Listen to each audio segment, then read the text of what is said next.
So in early 2011, I got an invitation in the mail. Old school, not an email. Got an invitation in the mail from Nicolas Sarkozy. Do you know who that is? He was at the time the president of France. And he was inviting me to participate in this public policy forum on digital called the EG8 that was going to be held May 24th in Paris. And it was a pretty exclusive, small event. I mean, they had people there like Eric Schmidt from Google, Mark Zuckerberg from Facebook, people like that. And one of the speakers was Rupert Murdoch. Do you know Rupert Murdoch? News Corp. Wow, I know. I keep looking around. I'm like, oh, I know you, I know you, I know you. We could have just gone for drinks and we could have chatted. I didn't have to get up on stage. So Rupert Murdoch, Fox, Sky, News Corp, decides he's going to tell a story. And he tells this story about a time traveler. Somebody from the past, from 100 years ago, comes to Paris in 2011. I mean, what would Paris be like to that person? I mean, nothing would be recognizable. I mean, that person, the clothes everyone was wearing would be different. People would be on mobile phones. There'd be computers, cars whizzing up and down the streets. There'd be a fucking airplane flying overhead. Nothing would look the same, except if you went to a school. Go to a classroom, all the desks in nice rows, every student has their book open to the same page, the teacher at the front of the room, chalk in hand, chalkboard behind, giving the lessons. Nothing fucking changed in a century. The only thing that they would have recognized was a classroom. The music industry is the same way.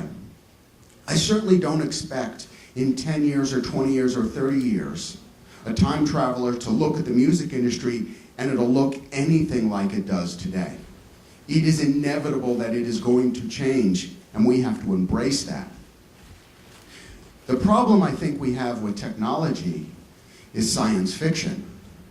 I mean, there was a time when science fiction inspired people. Anytime you talk to you hear interviews with astronauts or Bill Gates or Steve Jobs, they talk about science fiction inspired them to do what they did. But now sci-fi is creating this really scary dystopian future that we're all supposed to live in fear. Fear of technology, fear of the future. And leading that fear is artificial intelligence.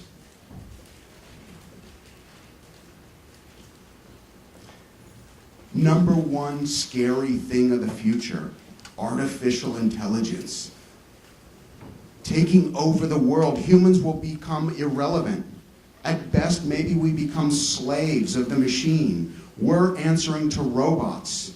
AI out of control. I don't really believe that. I don't think AI is scary at all. We're using it every day already. Anyone ever use Google to search for something? I mean, what do you think? There's a room with a bunch of people, and as you're typing the search result, there's humans on the other side going, I wonder what they mean. Music trends, No, it's artificial intelligence figures out everything you're searching for and connects you, and magically, it works really great. I couldn't imagine a human doing a better job at searching the web than Google. We use it for things like spam filters. If you think you have a lot of spam, imagine what it would be like if you didn't have a spam filter. And you have it whether you know it or not. Your inbox would just be a disaster. But artificial intelligence is able to go, wait a minute, this is a friend, this is somebody you don't know but you want to know, and this is noise. This is somebody trying to sell you shit. Maybe it's a Nigerian prince. Honestly, when was the last time you got one of those? Like, they're really good at blocking out the Nigerian prince that needs some money. Think about, I don't know, autopilot, airplanes. I mean, you don't really want a human flying an airplane anymore. 700 miles an hour, 38,000 feet. Some 55-year-old pilot that didn't get enough sleep, just got into an argument with his ex-wife about paying for the kids, had a couple of too many drinks last night at the Hilton bar, and he's flying the fucking plane making split-second decisions? No, thank you. I would rather have artificial intelligence controlling my plane.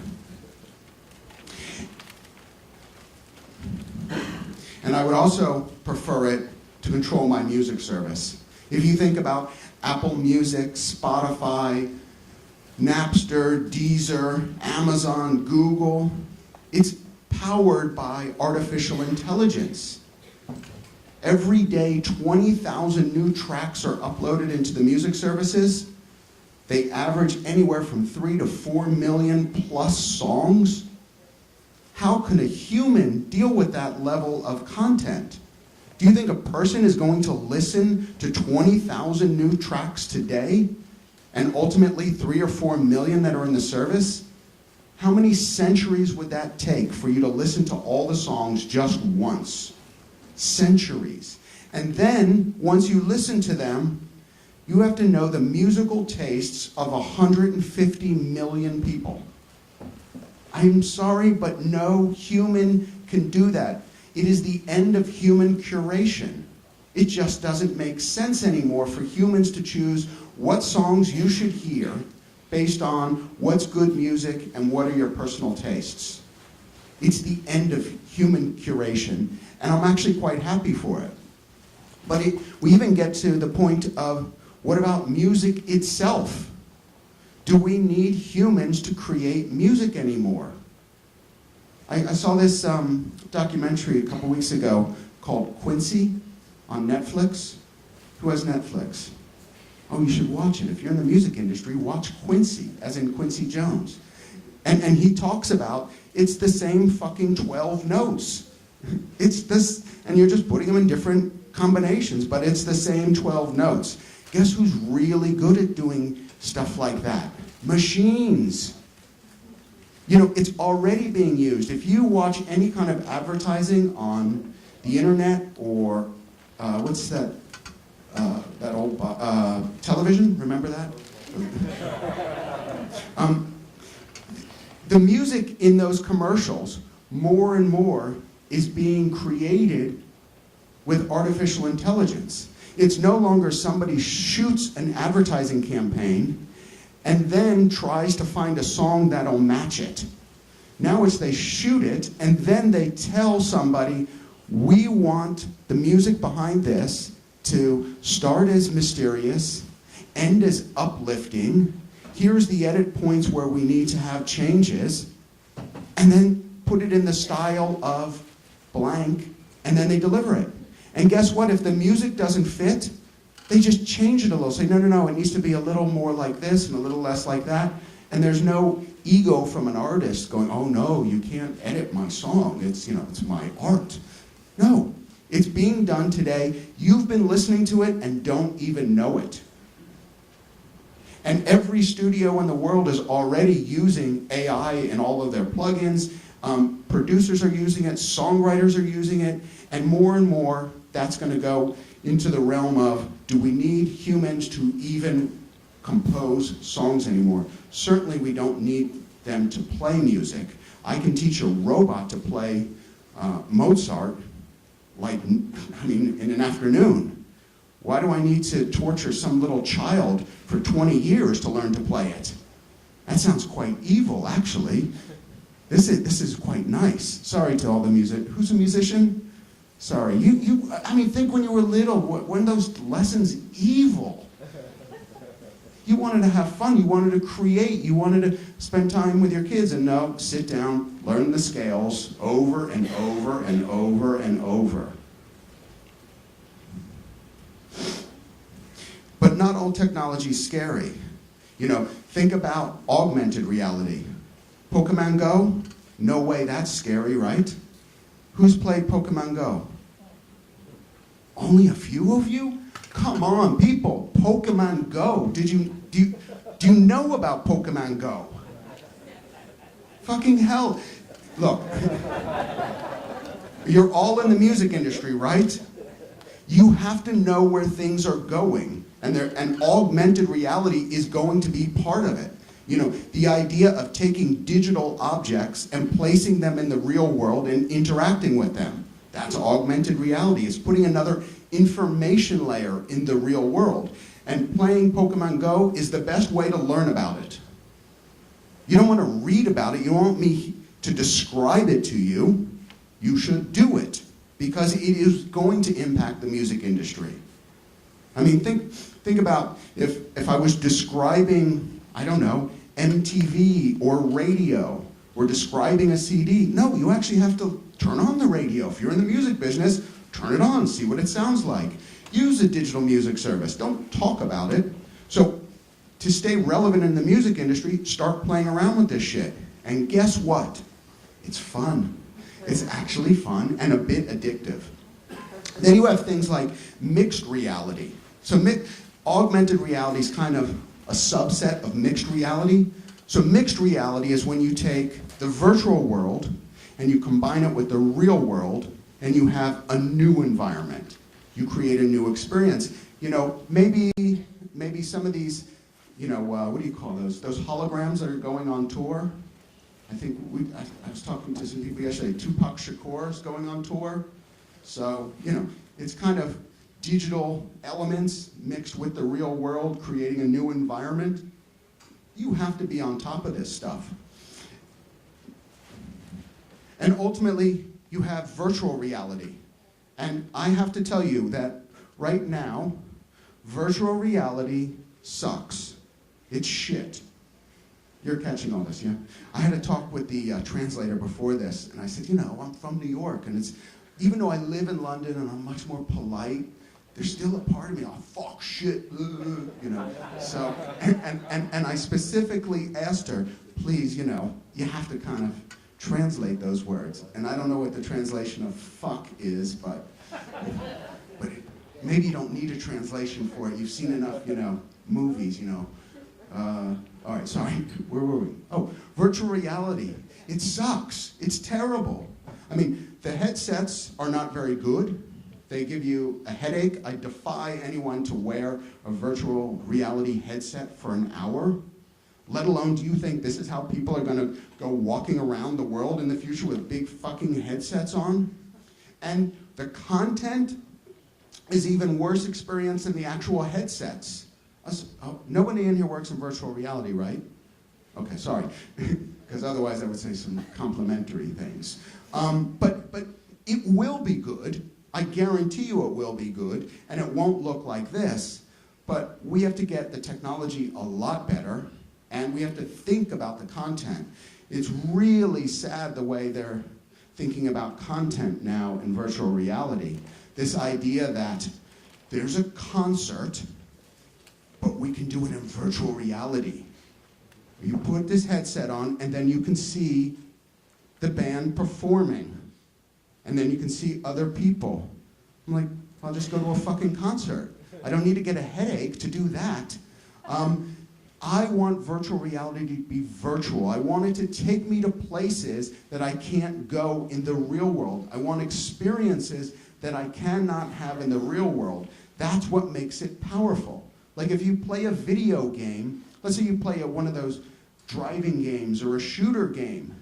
You know, you shoot things or you get shot and you die. That doesn't happen in the real world. It's a game. So if the rules of a driving game or a shooter game matched the real world, it wouldn't be fun. Particularly in Rio with the shootings. It would not be fun if it matched the real world. Because in the video game, you stand up and go, all right, let me try again. So we need to really think about both the technology and the content.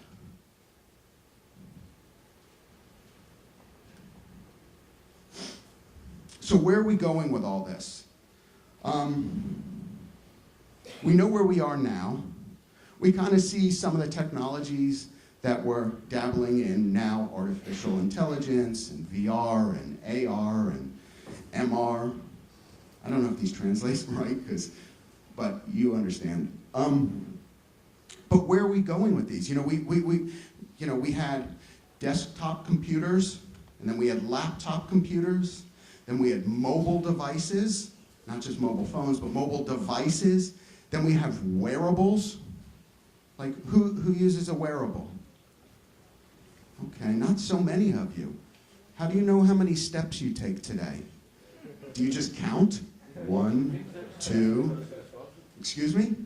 Important things are expensive in Brazil. Oh, it's expensive. Well, listen, it's expensive not to count your steps because later in life you will pay the price. If you're not getting your 10,000 steps in, if you're not monitoring your sleep, which is, I used to think, how many hours of sleep till I had a wearable. Then I think, oh, my quality of sleep.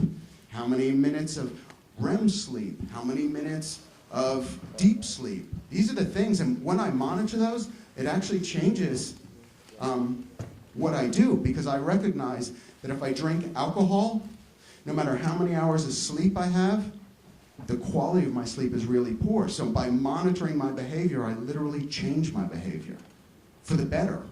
I mean, some things change my behavior for the worse, but this changes it for the better. So I encourage you to get a wearable, because after wearables, what comes next? Implantables.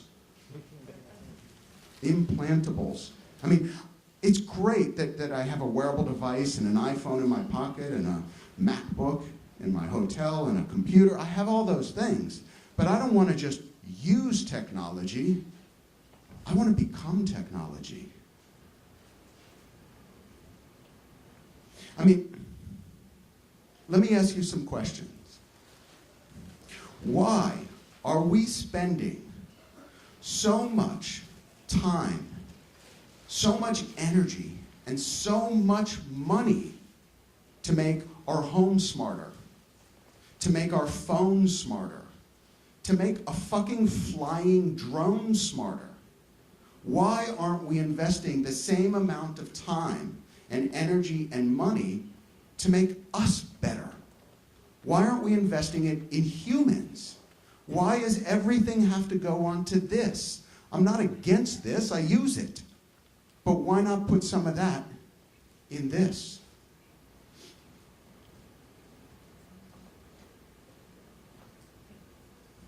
Imagine that I push it and it changes. Star Trek. So we know there's more around us than our 5 senses can detect. I mean, I'm in this room, and I know that there's infrared and ultraviolet. I'm getting bombarded by neutrinos. There is a soup of shit that I'm walking through every day, oblivious to it. I have no idea what is out there. And why is this? Because biological evolution, you do believe in evolution? Yeah? For those that don't, suspend belief for just a minute.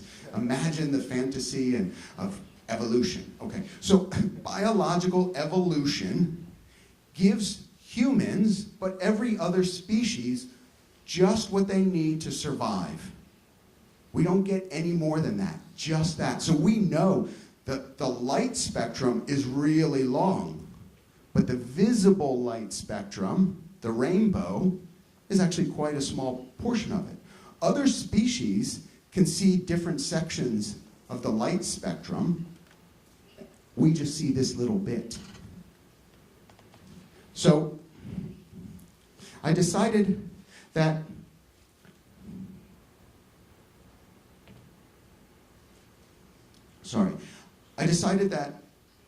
I couldn't wait any longer. I mean, think about humans. We can't survive without technology. Like if I took an animal, I don't know, like a deer, and I just found it and put it into the forest, it would survive. It would just start walking around and eating and shitting and doing deer things, and that's it. But if I took a human and stripped you down naked, there's not a single environment on this planet that you could survive. You cannot survive. Humans are incapable of even maintaining our own body temperature. We use outside technology like clothing, fire, shelter to keep our body temperature regulated. We can't do it without technology. We can't get food. We can't cook food. We can't do anything without tools.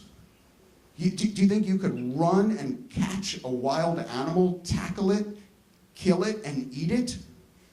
No, it's impossible. So humans survive because of technology. That's how we have evolved. But like I said, biological evolution can be a little slow, and I didn't want to wait. So, along with a business partner of mine, Livia Babbage, we took matters into our own hands. So on December 14th, 2016, I inserted 2 titanium rods, 2 metal rods into my chest. And I attached a circuit board with a couple of hundred components. And we called it the North Sense. That's it there. And what it does is it gives me a new sense. I now have the sense of the electromagnetic field of the planet. I can tell you north is there, south is there. I mean, you're all sitting here oblivious to the fact that the magnetic field of the planet is going right across you. And you have no concept. It would be like if there was a loud alarm blaring and you didn't hear it. And only maybe this side of the room heard it and that side just sat there listening to me talk. And you'd be like, how do you not hear this? Well, I'm saying, how do you not know this? How are you not aware of this? But you're not. I mean, other species are aware of it. Have you ever seen a dog outside before it goes to poop? And sometimes it starts spinning around in a circle?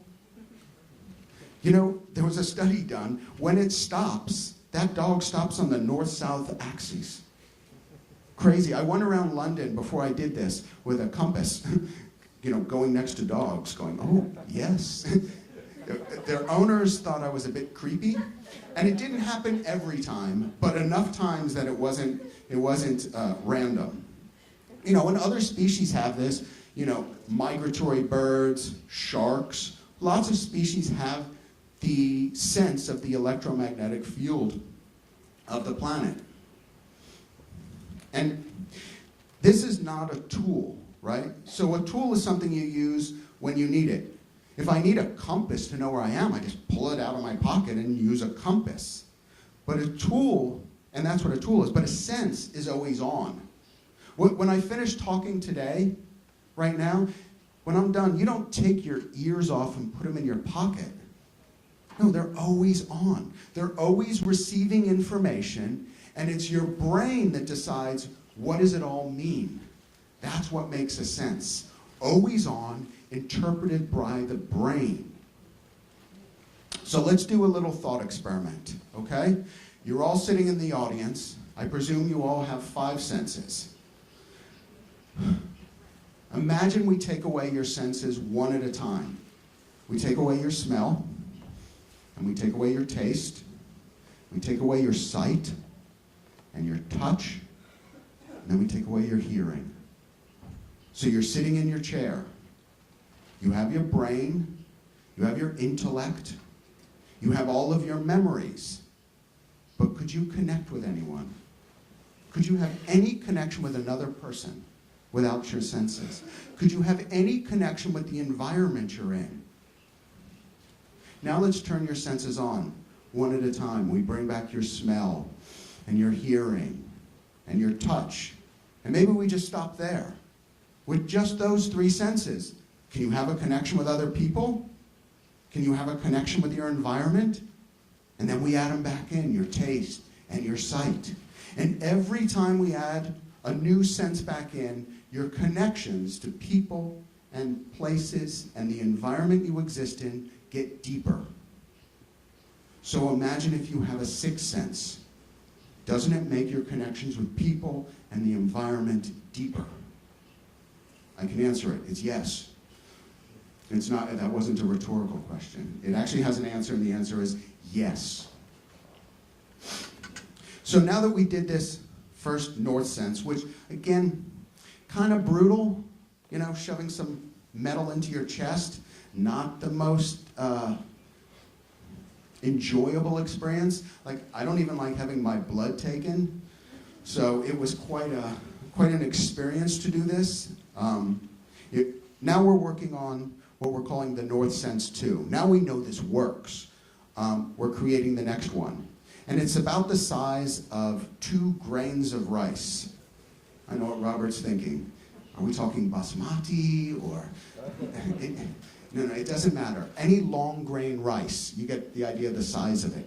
And that will be permanently inserted under the skin.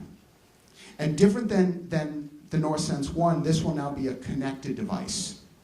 So North Sense 1 is only connected to me. So I'm the only thing. But North Sense 2 will be connected. Imagine it connects to your iPhone.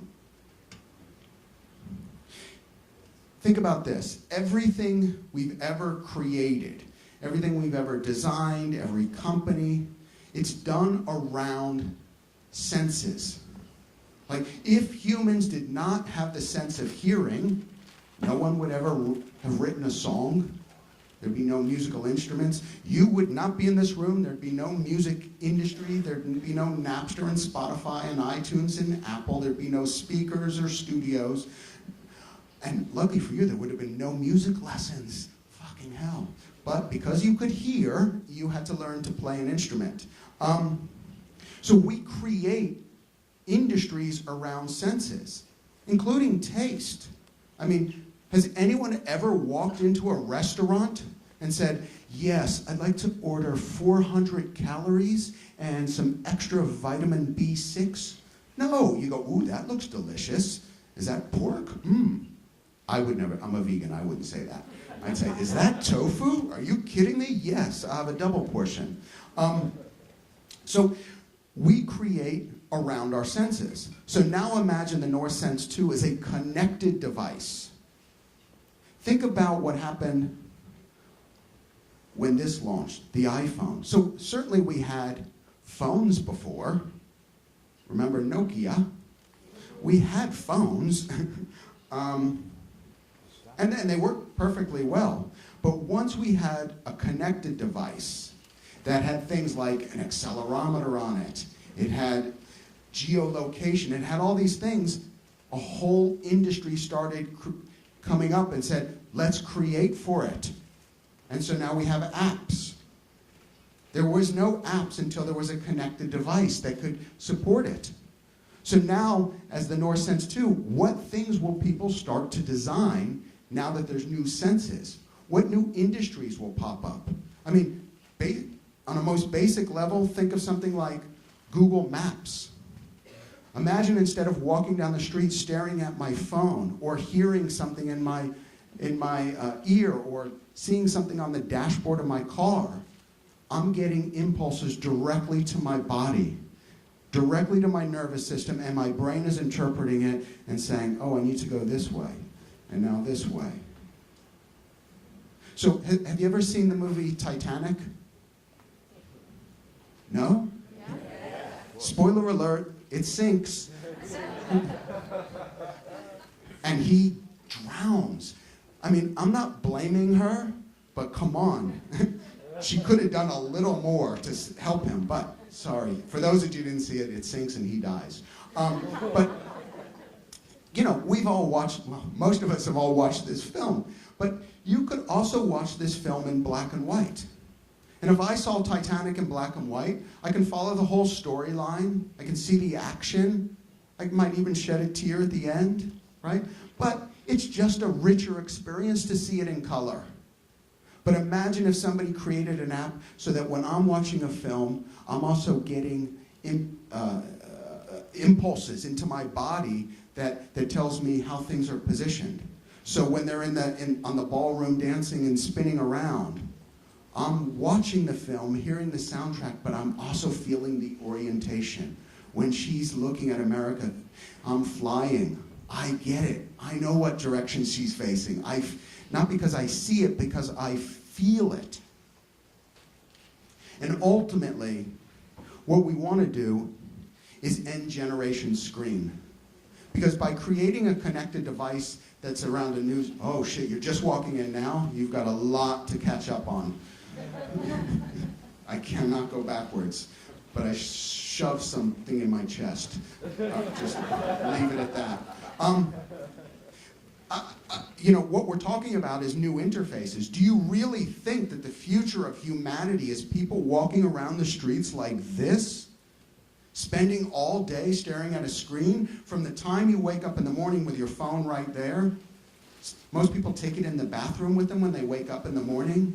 Then maybe you have another screen while you're eating your breakfast, another screen on your commute to work. You're standing in front of a computer screen in the office. You go home, you watch television. We're all just in front of screens all day. I do not think this is the future of humanity, and that's one of the things that I want to change.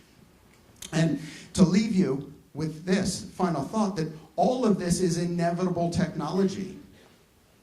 It's not that you can wish it away. You might not like it, and you might not like its impact on you as people and as you as music industry people. But this is inevitable. It's like the autonomous vehicle. It's coming. I don't know whether it's going to be Tesla or Toyota. I don't know if it's going to be a flying car. I don't know, but it's coming. I can't tell you the date or the company, but it's inevitable. And so as transhumanism, cyborgism already exists. My father-in-law had a heart attack, and they sent him to surgery. He came out the next day, and he had a pacemaker in his chest, part human, part machine. And people with cochlear implants and insulin pumps. This is happening today. What I'm saying is, instead of only doing it for medical purposes, why can't we do it to make humans better and better connected people? So thank you very much.